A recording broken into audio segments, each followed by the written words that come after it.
Thank God it's Friday and welcome to another edition of the Roundtable Show right here on Republic TV. My name is Sami Frimpong and I'm here with my guest, Gabi Ochiri from the New Patriotic Party. Thank you. Gabi, you're welcome. How is your Friday and what's up this evening? Well, it's going well. I mean, I expect you to say we're back here. So, yeah, I mean, I know we're here to review the dailies and then talk about what Ghanaians are worried about and what the dailies are for. So, a lot of things have been happening, so we'll take you right to the dailies. So we start with the daily gist. Mahama speaks, run from galamsey, 80 face oral probe, CD stability artificial. The Republic Press has captured Dr. Brian Champon, saying Brian campaign in full gear, commences constituency level engagements. the daily graphic. It says President Mahama flags 42 billion import scam. Government embarks on 1 billion to end double track system. On the Ghanaian Times, it says Mahama says, "We will fish you out." President warns online hate speech preachers.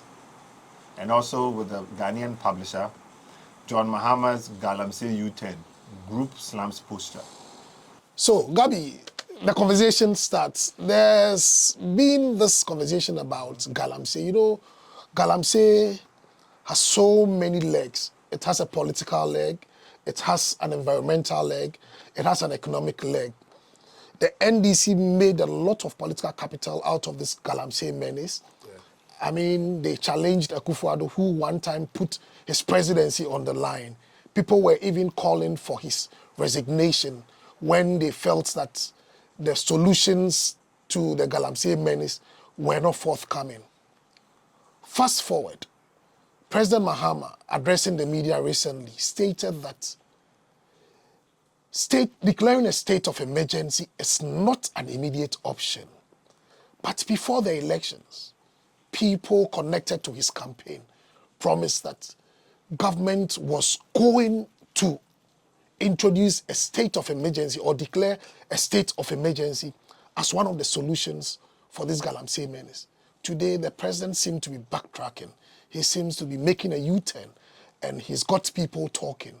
What has changed within 8 months into his administration? What has changed? Nothing has changed. He didn't have a plan. And they realized that the Ghanaians needed to hear things like what they said in the past to bring them into power. And as George Orwell says, he says that the more people shy away from the truth, the more society does that. The more those who speak the truth become the enemy of the people. At this point, those who would like to say the truth and say it as it is may become enemies of the people. But we had persons like Shemima Muslim, who's a communicator at the Office of the Government, promoting a state of emergency. We had the Minister of Lands currently promoting a state of emergency, even to the extent that on the last day of the President Akufo-Addo's tenure in Parliament, he described him as a failure and a man who has failed Ghanaians in various degrees. It was so embarrassing that the wife even had to approach him. I am not so surprised at where we are because we have had John Mahama Part 1 and this is John Mahama Part 2. We had John Mahama as a vice president who was investigated by his own boss. So I am not so surprised at the things he's doing today. Many have unprintable words for him. I would respect his office. And I would like to say that this galamsey issue is just an emboldenment that the people have acquired by His Excellency John Mahama himself. He has given them that. Why do I say so? Towards the 2024 election, we had notable people in the NDC. Notable people. We had Mustafa Gbande, who now works at the presidency, saying categorically that we also had Kwaku Boahen saying that in 2020, he went into the bushes, promised the people they would be allowed to do galamsey, continue with the illegal mining because it is not Akufo-Addo that is going to take their food out of their mouth. And so that is why we lost so many seats in the mining area. This was Kwaku Boyan himself saying it. This was not reported by another person that he said, but he said it himself on TV. Then we had the vice president, who was a running mate then, go to a known galamsey area with an MP that people had, a parliamentary candidate, people had actually alleged that she's into galamsey, and they had labeled her the galamsey queen in Ghana. In announcing her candidacy, she said that galamsey adwumani eba ebe kyerɛ mo sɛ ne si yɛ no. So I am not so surprised that today the people who voted for John Mahama, knowing that Akufo-Addo was fighting them from doing galamsey, are boldly doing galamsey. They are fighting our military, they are fighting our blue water, they are fighting our red army. I don't know how many institutions they have, because now the president is even disbanding the IGP's team. The police put their life in line to secure our lands back. You disband it. And now you are bringing blue water, people who had gone for training for just 2 months. What can they do? So I don't believe in Mahama's intention to end galamsey. And he has said it himself, that if galamsey is one of the means by which Gold Board would make money and be able to stabilize our dollar, why not? Aren't we ambushing the president? I mean, a problem that you couldn't solve for 8 years, and you're expecting the president to solve the same problem within 8 months. When anybody says it's a problem we could not solve in 8 years, that is why I have a challenge. This is the reason. Way back in 2011, there was a series by Al Jazeera here in Ghana, citing galamsey and its problems in our water bodies. Then His Excellency John Evans Atamus was president. It wasn't Akufo-Addo's tenure. Akufo-Addo came to be the menace. At a point in 2012, the government had declared that they had attempted all solutions to end galamsey, and they couldn't. Akufo-Addo started, and he led military men into the bush, Operation Vanguard. They were shooting, they were burning excavators. We had persons in the NDC report them as far as to Amnesty International that shoot to kill on sight was a bad thing, and that the government needed to stop. They also complained about they burning their excavators and chamfines. Today, what do we see? The government itself is importing excavators and saying that because they are going to tool them with trackers, they will be able to tell whether they are doing illegal mining or not. That's a big joke. That is the biggest joke in this century. They should give us countries where this exists and it is really happening and it's working. You see, the Fourth Estate just about 4 days ago. I mean, why I mentioned the Fourth Estate? It is the favorite channel of the NDC and the neutrals alike prior to 2024. So I believe they listen to that more and they trust that source more. Reported that the MP for Pristia Huni Valley led a mob to take over a legally registered small-scale mine belonging to an individual so that they, the NDC, could have access to it. Now, they handed it over to a known NDC sympathizer in the area. And then he went to ECG to ask them to give power to the building, to the site. ECG refused. He claimed that it is a community mine and that ECG needed to give them power. This is what is silly about what he did. Community mining has been banned by this government. So it goes a long way to tell you that on the surface they are telling us that, listen, we've banned this, we've stopped this. But behind the scenes, they are the same people behind it. If that is not the case, we won't have known NDC faces working freely today after locking down Forestry Commission offices. No arrest has been made. Nobody has been put into cells for that. We've seen videos of men fighting military men over their lands to do galamsey. Nobody has been arrested to date. We've seen notable DCs stopping the seizure of excavators. He hasn't been arrested. We had Hannah Bisu say she seized over 100 excavators. She went back to the site and none of them is there. The person who was in charge, have they been arrested? You see, so I just believe that the president is just finding a way to make Gold Board work. So he will find some artificial money to balance the dollar and tell Ghanaians that if not for anything at all, I was able to balance the dollar. But to what extent? People are going to keep dying because water. Now, Ghana Water says they are increasing their tariffs by 220% because the cost of producing clean water is unbearable for them. These issues have been repeated over and over. Are we to throw our hands up in despair? Because if we are rehashing these same problems and it doesn't seem to be as though there is that kind of political commitment to fight galamsey, as Ghanaians, should we just give up on the fight? Oh, I think Ghanaians don't need to give up on the fight. You see, we had people who were willing to come out to demonstrate in the Akufo-Addo era. And then we had a political candidate by name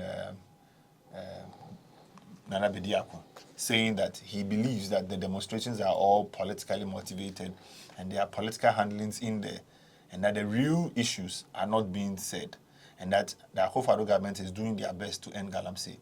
We had persons in the opposition then saying that the reason why people are doing galamsey is because they don't have employment and that if they stop galamsey, they will go into high crimes and that they will be killing people on our highways and the likes.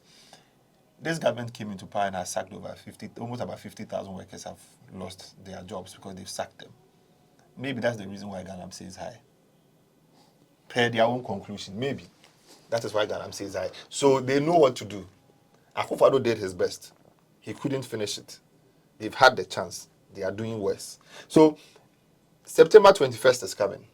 I'm looking forward to the neutrals, the NDCs, and then the patriotic citizens of Ghana coming together again.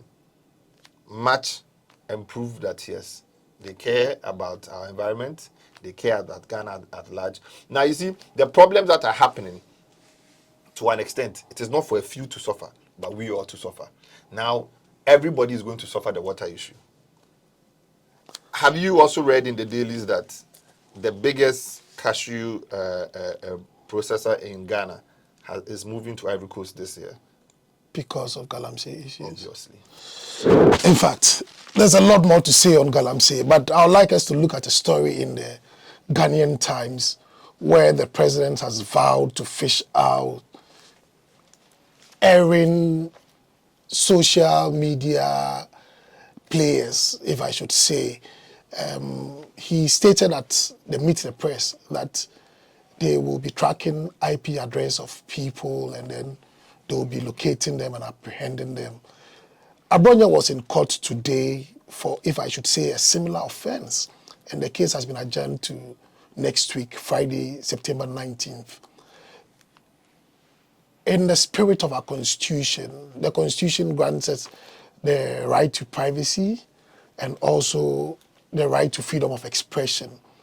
Is the president gagging the space? Although he added that very soon he will be pushing for laws to be made to regulate that space, because you and I know very well that that space is very much unregulated. So people pick microphones and cameras and they can say all sorts of things, even if it threatens the security of this country. Is a call by the president in the right direction, or you think that, I mean, it is a way of stopping Ghanaians from holding different opinions contrary to what his party shares and believes? So there's a saying that birds of a feather flock together. Confuse their owners. Obviously. And in this case, you are right, because we, the citizens, are the owners of the government in power.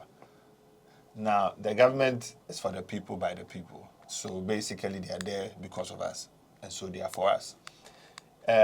Not long ago, Sam George said that when the unfortunate situation happened, when the helicopter crashed with our heroes in there, he felt so bad that he wanted to shut down the internet because he was tired of the things he was seeing. So these people are the same crop of people. There is nobody in their party who thinks otherwise. I am not so surprised that His Excellency will also wake up one morning and say, I am going to have an IP system where I'll be... What is that supposed to mean? we were in this country. We've had people misinform, lie, even to the extent of even calling Akufo-Addo a killer for killing his ex-wife. Was On that the in internet. good? Was that in good taste? No. So, But I'm saying, who tracked who for that purpose? Listen, I work by the grace of God with a man who has been in charge of our national security before. Not for once was he in the media for causing the arrest of somebody because they posted a video or said something. We had a certain pastor somewhere sit in his church, say so many things, very distasteful things that I cannot repeat here. He did not. He was not picked up. His address was known. He was on Facebook Live. You see, it is not today that systems are available to fish out people. don't you think we are where we are because of our inaction in the past? Because nobody took it upon themselves to deal with some of these things, and that is why the situation is exacerbating and You see, has provoked the president to I even believe announce that, such a I decision. believe that when you gag the people, what is going to happen now is then whatever they plan to do, you may not hear of it. And so then there will be chaos. You see, allowing the people to freely express themselves also even informs the government on the worries and the things that hurt the people. Even though if it threatens the security of the nation. You see, I would not support anybody who threatens the security of the nation.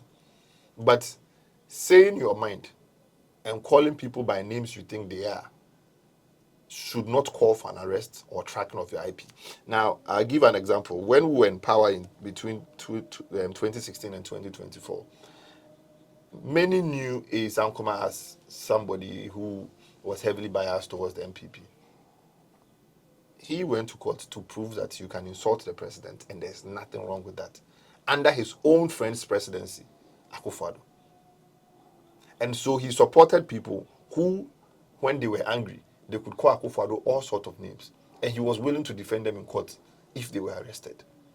So you see, that's what I'm saying, that in the grouping, you know them by their fruits. The NDC grouping is a group that gags people. And it didn't start today. You see, for the young ones who feel that the MPP is only trying to skew matters or try to label NDC in a way that makes them unattractive, these are some of the things that confirm things that have happened in the past.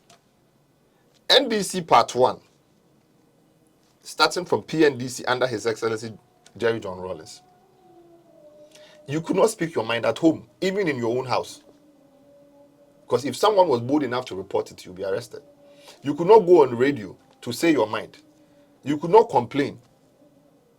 You see, these are the crops of people who have, become modern. And now their modern attack is by stopping you on the internet. Who knows? The people who may have said certain things in other communities that we may not have heard, but they've been picked up. Abronia is popular. That is why maybe you've heard it. Other people may have been picked up. I believe so. Because we have seen NDC Part 1, what they have done. We have seen, if you go to the courts today, you see the matters over there. Why are they there? They are there because they stood boldly for what they believed in and what the Constitution said. So today, His Excellency is saying that he is going to invest in fishing people out for saying their truth, for saying how they feel, and he was going to label it as hate speech. Now, if he has anything to do with our security apparatuses to make life better for Ghanaians, he should focus on our families in OT region. But there are laws that support some of these things, cyberbullying, hate speeches and all. Are you saying, so at what point do we draw the lines? Who determines what cyberbullying is? I think If I wake up in the morning and I tease you because you are a Kotoko supporter and your team is not winning any league, and you report me to the court or to the police for cyberbullying, so you think that is enough grounds for me to be put into jail?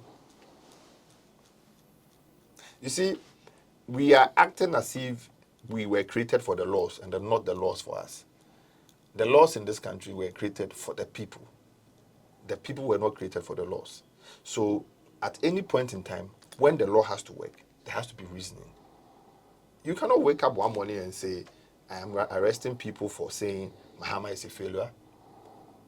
Mahama is a con artist to me because he has lied to Ghanaians. Because he asked Akufo-Addo to resign because he could not stop galamsey. Yet he is in power, and everything that he said that he would do when he was in power today, he's saying it should be the last resort. So if I call him a con man, then I'm arrested. No. I can go on the internet and say Mahama is a con man because of A, B, C, D. And that's exactly what con artists do. So I don't understand why you would come boldly as president of Ghana, of a free state like Ghana, a democratic country like Ghana, and tell us that you are going to put up laws that will help track IPs of citizens, chase them, and arrest them for posting hate speech. What is hate speech in the first place? The president tracks the IP of citizens. I'm also tracking the campaign of Dr. Brian Champon and also other candidates, other aspirants who have already hit the ground running. This week, I understand Baumia was in Kumasi, and I've seen a video with Dr. Brian Champon announcing that very soon he'll be visiting constituencies. Hitherto, Rock City was the nerve center for a lot of activities. So I thought that was all because I realized almost everybody who mattered in the NPP went to Rock City to listen to Dr. Brian Champon. So I thought that was enough until I saw a video of him announcing that he will be moving from region to region, constituency to constituency, from homes to visit the delegates and take his message of hope to them. What is happening in the Dr. Brian Champon camp? Well, with Dr. Brian Champon's camp, I think that people don't understand the strategy we are coming with. But at the fullness of time, everybody will be wowed and they will be surprised that Dr. Brian Champon is indeed a man of strategy. You see, when Dr. Brian Champon started his talks at Rock City, and one time he mentioned how he had invested or funded the MPP so much in the 2016 campaign to an extent that the then flag bearer who became president, Nana Addo Dankwa Akufo-Addo, His Excellency, said that he had funded the campaign more than any other person in the campaign. Well, when he said that, many started, using their social media teams and their communicators on radio to go about saying that all he's saying that is that he has money and that he is rich and all of that. And then that is not the reason why he should be president. Well, at a point, Kennedy Ohene Japan also tried to remind the delegates of his investment and his support financially to the party and what he has done to see the party remain in power. Well, the other camps consistently used that against them and said that they may have money, but they don't have ideas. Now, what is happening now is we have Dr. Mahmoud Bawumia in Kumasi today telling the people that he does not brag about what he does, but in 2024, he gave out over 300 cars. Is that not money? The 300 cars valued at $18,000 each is about 5.4 million US dollars. Where did he get the money from? What business is he known for doing? Anytime Dr. Brian comes up with the things that he's done, you hear people say he received government contracts. Prior to 2016, he was investing in the party. Had he received government contracts? These are people who love the party fully and are willing to do anything to see the new patriotic party be in power come 2028. If it involves finances, they are there. If it involves strategies, that's why he's called a strategist. He is there. He is a man for the grassroots. And yes, he is promised that very soon you'll be seeing him in your constituencies. You see, unlike some candidates who believe that they are the central focus, and so if you come and see them once, they don't need to see you twice. He has respect for the candidates, and he is willing to reciprocate the visit they visited him in his hotel, the Rock City. Go back to them, sit with them, and say, listen, you came to me, I engaged you, you spoke to me, you told me things you can do, but now I want to also know, I also want to tell you from what you had told me, what I can do to help salvage the situation. At Rock City, there are videos of him talking. People have not seen videos of what the constituents want to see and want to hear. So Dr. Brian Echampon decided that, listen, I'll be going back to these people. I'll be going back to tell them that I, Dr. Brian Echampon, your complaints, your worries, I heard them, and this is my strategy, this is my plan to have them solved. You see, a lot of the people are not happy. A lot of the people are not happy. There are people who sacrifice so much for our party. Today, they are either Momo vendors or Uber drivers. Some of them cannot fend and pay for their rent. You cannot serve the party your whole life, be known everywhere by so many people, and go around being a beggar. Now, when your party is not in power and you're a beggar, it's so shameful and it's so painful, because now everywhere you go, people remind you that we saw you, you were with, so why now? Dr. Brian is saying that we are looking for a strategy that makes the party self-sufficient so much that we can take care of our own. He is coming up with a strategy that makes the MPP formidable. Now, one thing that we need to bear is that a party that does not have a strong figure or a strong face, a fresh face, trust me, it is the reason for which the NDC is treating our social media boys the way they are treating them. Because they have realized that we have soft people leading us. But never again. That is why we will not make the same mistake. Yes, so like I say, I've heard people say we need strong men, we need bold men, we need men with candor. And my question is it just about muscles or somebody who is coming to use some brute force to lead the New Patriotic Party? Isn't it also about ideas? Okay, so I have this to say. The five gentlemen, I'll repeat, I keep saying it, the five gentlemen who pick up forms are fine gentlemen to lead Ghana. All five can lead Ghana easily if the yardstick for we going to the election is just the NDC. But if the yardstick is beyond what just the NDC can do, but what we know the MPP for and what it should do, then it's Dr. Brian Echampon.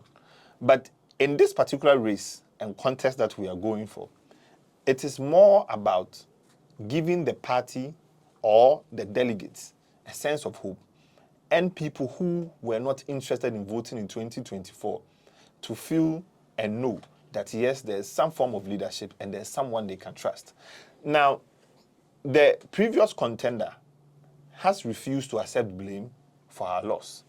He keeps saying that for all indications, he is not the reason why we lost. Now, Ghanaians expect that you should, for anybody who calls himself a solid man, a strong man, and somebody who has the qualities to lead, you accept faults, you accept blames. And that is why the man, Dr. Brian Echampon, is unique. You understand? You first of all accept that there are things and KPIs we could not meet. Ghanaians had a target for us, we could not achieve them. There are things that we promised we could not do. And we have realized that we did not pay attention to a lot of the comments that Ghanaians initially made us aware of. But going forward, we are going to do better. And comparing to what the NDC has taken over after us, it was a grave mistake that Ghanaians made. But they should give us a chance to come correct our wrongs and do better and do exactly what they know MPP, the elite party, the businessmen party, the party of high intelligent men, the party of well sophisticated men. And the MPP is a party where when you see the women and you see the men, you understand why MPP brags that we have the men and we have the women. We have people who have survived in business. We have people who have gone so far in academia. We have people who understand the law backing us. We have people who understand digitalization, the new trends of this life. But Baumia also understands all these. And also, there's this argument that the man has been marketed. Why do you need to bring a new face like Dr. Brian Echampon around a time when he just lost, Dr. Omia just lost an election? He's been marketed. He's been taken through every nook and cranny of this country. Why change him for a new face who you are going to market again? Well, I think that Ghanaians and a lot of people confuse visibility for marketability. You see, what is happening now is that Dr. Mahmoud Bawumia is visible. He is visible because the New Patriotic Party already sent him to the polls. And so many know him. And so it sounds and feels that he is the guy that is easy to sell because he is in the known. But the truth is that Dr. Mahmoud Bawumia is just like any other product in a store. He may be on your shelves, but he's not marketable enough for the people to pick him up. So people are going to the shops, they are buying products. People are going to the shop. When was the last time you bought key soap? You mean me? Yes. Why ask?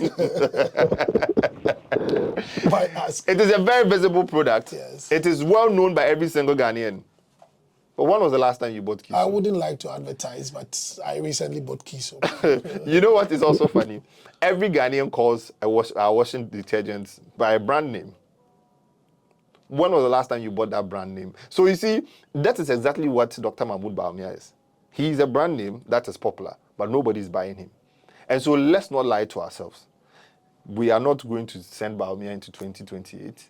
If we do, we are risking the opportunity of employing over 40,000 people who have been sacked by the NDC. We are risking the opportunity of getting teachers and nurses that these NDC people are going to keep home for another 4 years. We are risking the opportunity of continuing the merit for which reason we wanted to expand our new STEM schools. We are risking the opportunities that are going to be there for kids that we had planned for them to bring apprenticeship and other skills and trainings for people who had completed senior high school, which was free. We are risking the opportunity of expanding our universities to actually teach courses that will make us ready for the new global world. We are risking the opportunity of building a country that is safe, secure, and robust. We are risking the opportunity of creating employment for tens and thousands of people because the NDC wouldn't.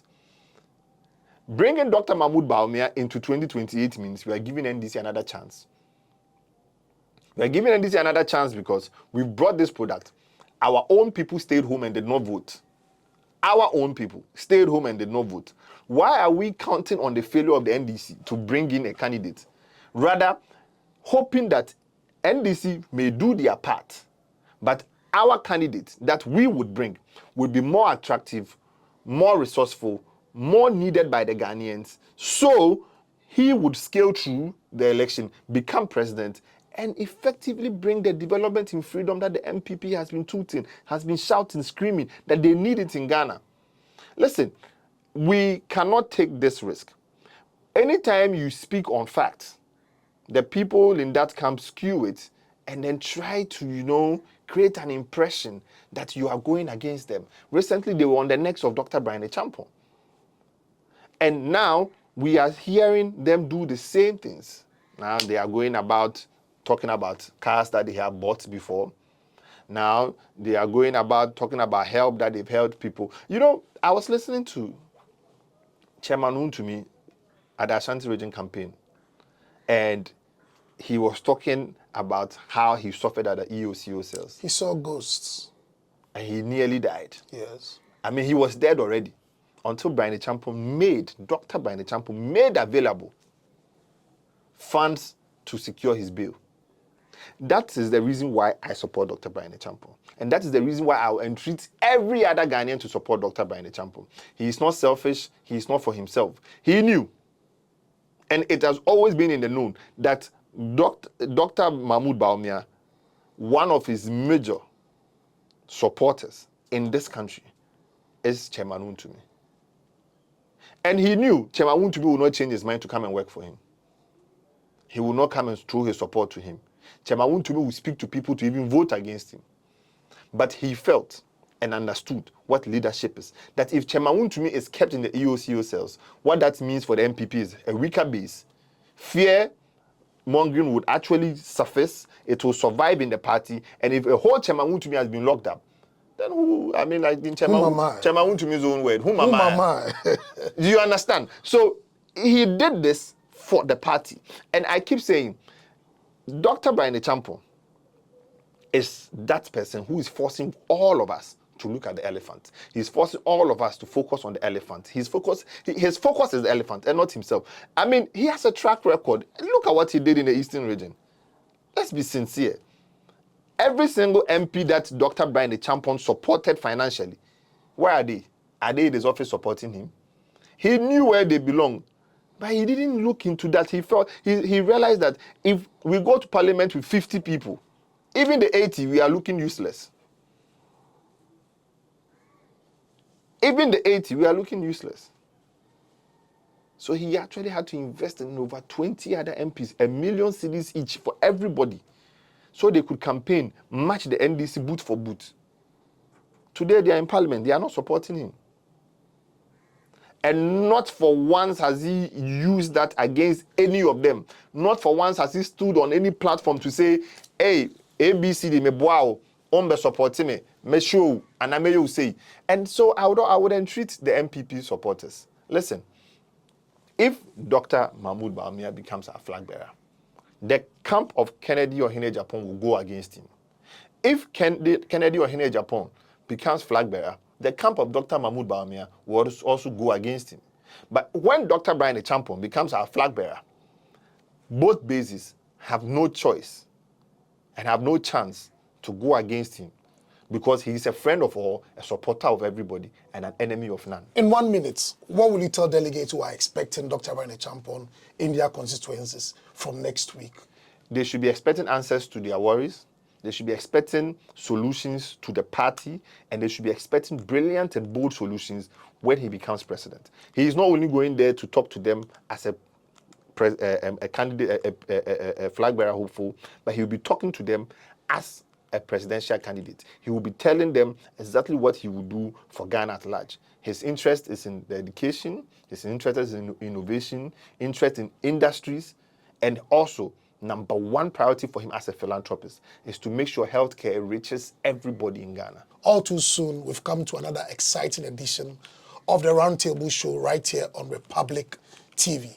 My name is Samuel Frimpong, and I've been doing this with my main man, Gabi Ochire. Gabi, thank you so much. Thank you so much, my brother.